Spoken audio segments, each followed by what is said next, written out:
ગુજરાતના એક નાના ગામનું નામ હતું કાળીધર. ગામ શાંત હતું, પરંતુ એ શાંતિમાં કંઈક અજીબ છપાયેલું હતું.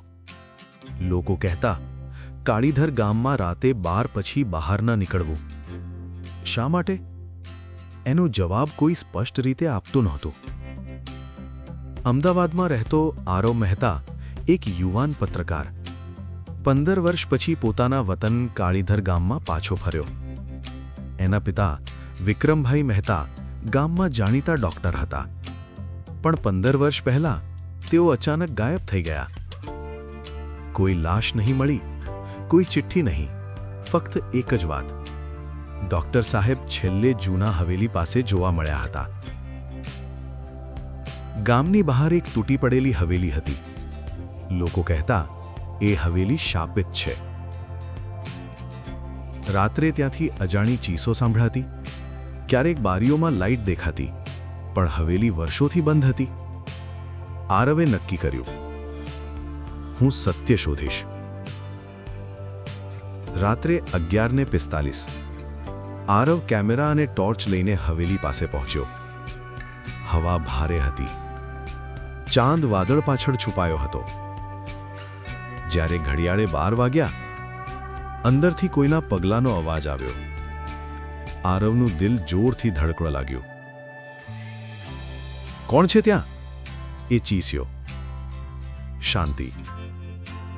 પણ અચાનક બારીમાં સફેદ કપડામાં એક આકૃતિ દેખાઈ અને ગાયબ.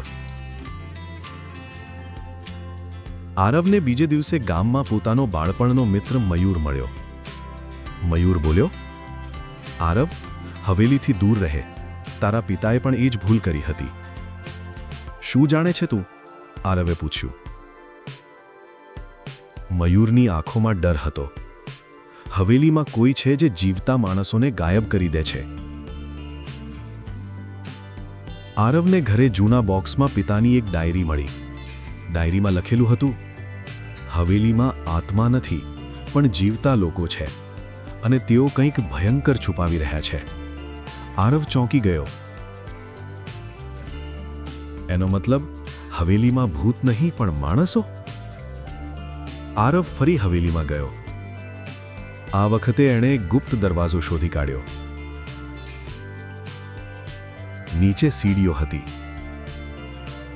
અંધકારમય ભૂગર્ભ રૂમ.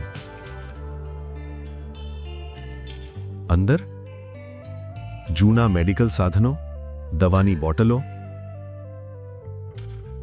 અને દિવાલ પર ફોટા. ફોટામાં ગામના ઘણા લોકો અને એક ફોટો. વિક્રમભાઈ મહેતા, જીવતા. અચાનક પાછળથી કોઈએ આરવના માથા પર પ્રહાર કર્યો. એ બેભાન થઈ ગયો.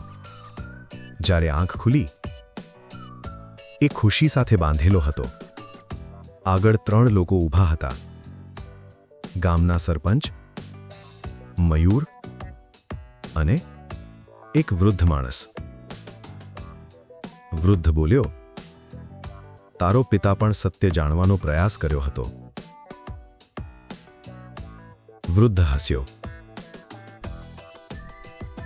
આ ગામમાં 20 વર્ષથી ગેરકાયદેસર મેડિકલ પ્રયોગ ચાલે છે.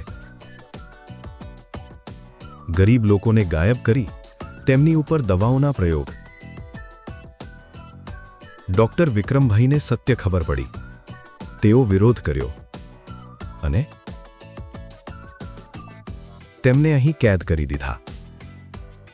ભૂગર્ભના બીજા રૂમમાં આરવે પોતાના પિતાને જોયા.